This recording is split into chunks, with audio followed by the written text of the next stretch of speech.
मंजरी तनुजा के पास जाकर कहती है, तनुजा तुम्हें माँ जी बुला रही हैं। मुझ पर हुक्म मत चलाओ, काम बताओ काम।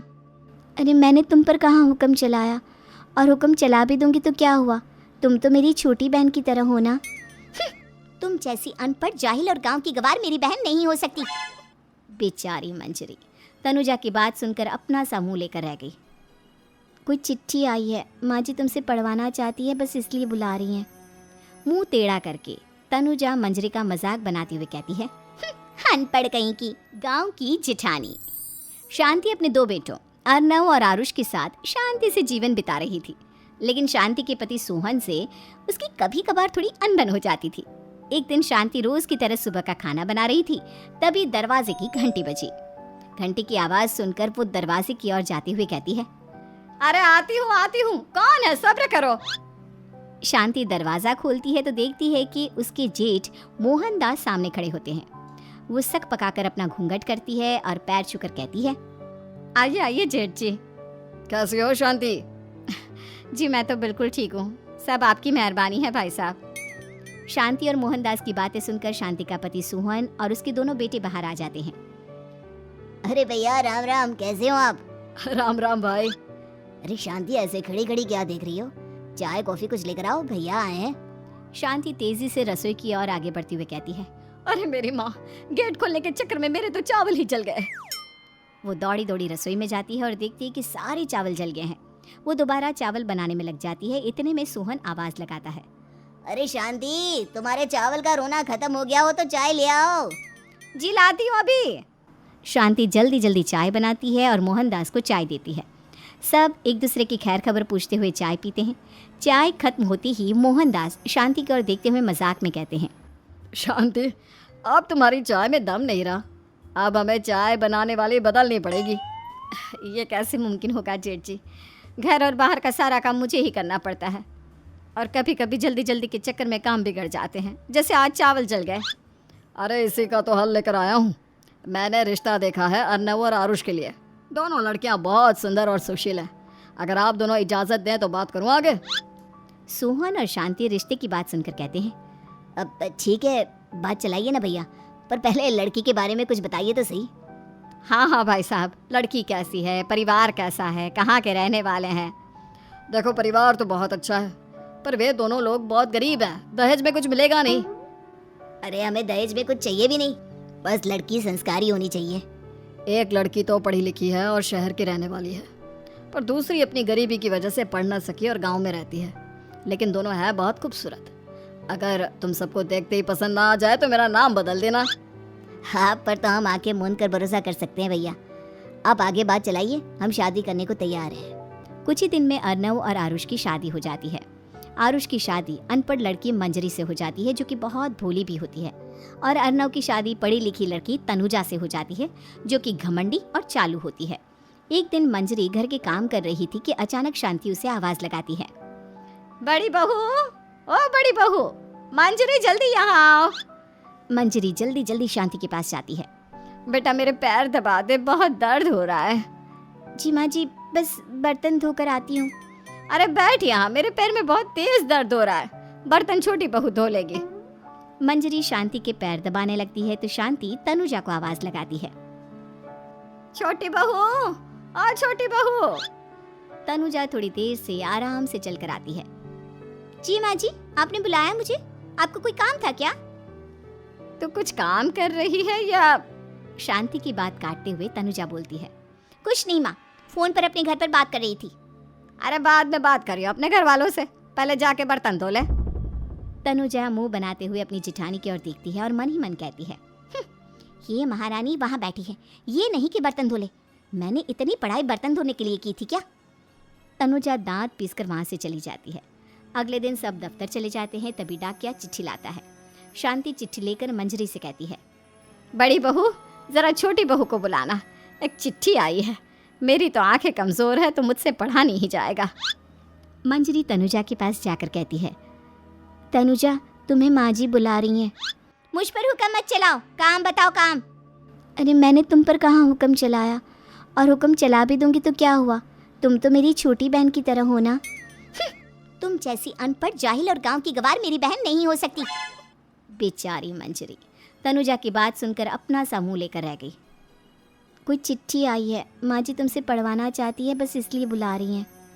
मुंह टेढ़ा करके तनुजा मंजरी का मजाक बनाती हुए कहती है, अनपढ़ कहीं की।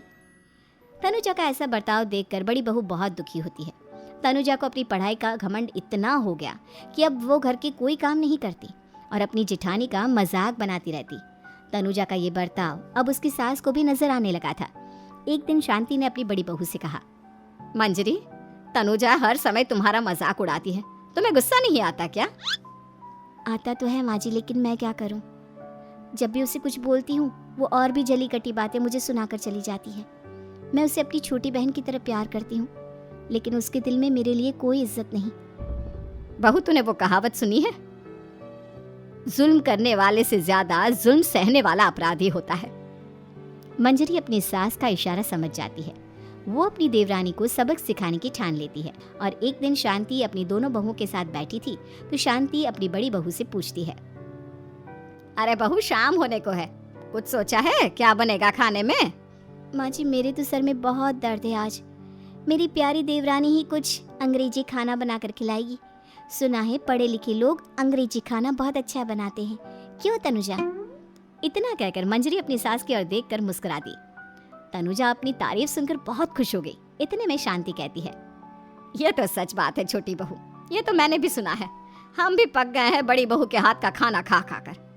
तनुजा, तुम्हारी माँ भी तो तुम्हारे खाने की बहुत तारीफ करती है, आज हमें भी खिला दो कुछ अच्छा सा बनाकर। शांति की बात सुनकर छोटी बहू और आसमान पर चढ़ गई, पर उसे ये कहाँ पता था कि उसकी सास और जेठानी उसे सबक सिखाना चाहती हैं। तनुजा अपनी तारीफ सुनकर खुश तो बहुत होती है, पर सोचने लगती है, मुझे तो कैसा भी खाना बनाना नहीं आता, अब मैं क्या करूंगी? अगर मैंने इनको सच बता दिया तो मेरी सारी इज्जत मिट्टी में मिल जाएगी। अरे छोटी बहू, क्या सोच रही हो? खिलाओगी ना अपने हाथ का अंग्रेजी खाना? छोटी बहू हाँ में सर हिला देती है। अचानक से उसके दिमाग में एक आइडिया आता है, मैं इंटरनेट से देखकर कुछ बना लेती हूँ, मेरी वाहवाही पूरे घर में हो जाएगी। मुझे कौन सा रोज रोज बनाना है। माँ जी, आज आप सबको ऐसा खाना खिलाऊंगी, ऐसा खाना खिलाऊंगी कि। इतने में शांति छोटी बहू की टांग खींचते हुए कहती है कि पता नहीं कैसा खाना खिलाओगी, ए ऊपर वाले हमारी रक्षा करना। इतना बोलकर शांति और मंजरी दोनों जोर जोर से हंसने लगते हैं। अब तनुजा रसोई घर में चली जाती है और खाने की तैयारी करने लगती है, पर उसे रसोई घर की चीज़ों के बारे में तो कुछ नहीं पता। जैसे तैसे सारी चीज़ें निकालती है और इंटरनेट पर देखकर खाना बनाती है। कुछ ही देर में सब लोग घर आ जाते हैं। अरे सुनते हो, आज का खाना हमारी छोटी बहू बना रही है। अरे वाह, आज तो फिर कुछ अंग्रेजी खाना खाने को मिलेगा। कुछ ही देर में खाना बन जाता है तो छोटी बहू सबका खाना लगा देती है। इतने में बड़ी बहू कहती है, क्या बात है देवरानी जी, आज तो बहुत अच्छी खुशबू आ रही है। ये बात तो सही कही बड़ी बहू तूने, खुशबू तो अच्छी है, ऐसी खुशबू तो मेरे खाने में भी नहीं आती। सब मिलकर छोटी बहू की बहुत तारीफ करते हैं और छोटी बहू 7वें आसमान पर बैठ जाती है। अब सभी खाना खाते हैं। जल्दी जल्दी दो, अब तो मुंह में पानी आ रहा है। हाँ हाँ, मुझसे भी नहीं रुका जा रहा। जैसे ही सोहन एक निवाला खाता है तो उसकी आंखों से पानी आने लगता है। ये देखकर शांति सोहन से पूछती है, क्या हुआ जी, खाना इतना अच्छा बना है कि आंखों से पानी आ गया? सोहन चुप रहता है और धीरे धीरे से खाना शुरू कर देता है। इतने में सोहन छोटी बहू से कहता है, बेटी तुम भी तो खाओ, तुम क्यों रुकी हो, खाना सच में बहुत अच्छा है। ये कहकर सोहन जोर से हंस देता है। फिर सब खाना खाने लगते हैं, लेकिन खाने में नमक और मिर्च तेज हो गई थी। तनुजा से कोई कुछ नहीं बोलता, बल्कि उसे भी खाने को कहते हैं। जैसे ही छोटी बहू खाना खाती है वो पानी पानी कहकर चिल्लाती है, पानी, इसमें तो पानी।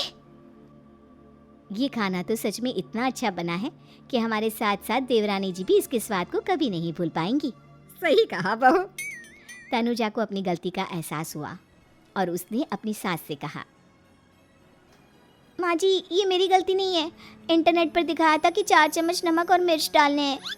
अब मंजरी को भी मौका मिल गया और उसने तनुजा पर तंज कसा, नाच न जाने आंगन टेढ़ा, हर जगह अपनी पढ़ाई दिखाती हो, दूसरों का मजाक उड़ाती हो। अब पता चला ना, हर चीज़ में पढ़ाई काम नहीं आती। और तुम तो शहर में रही हो, तुम्हें तो मुझसे भी अच्छा खाना बनाना आना चाहिए ना।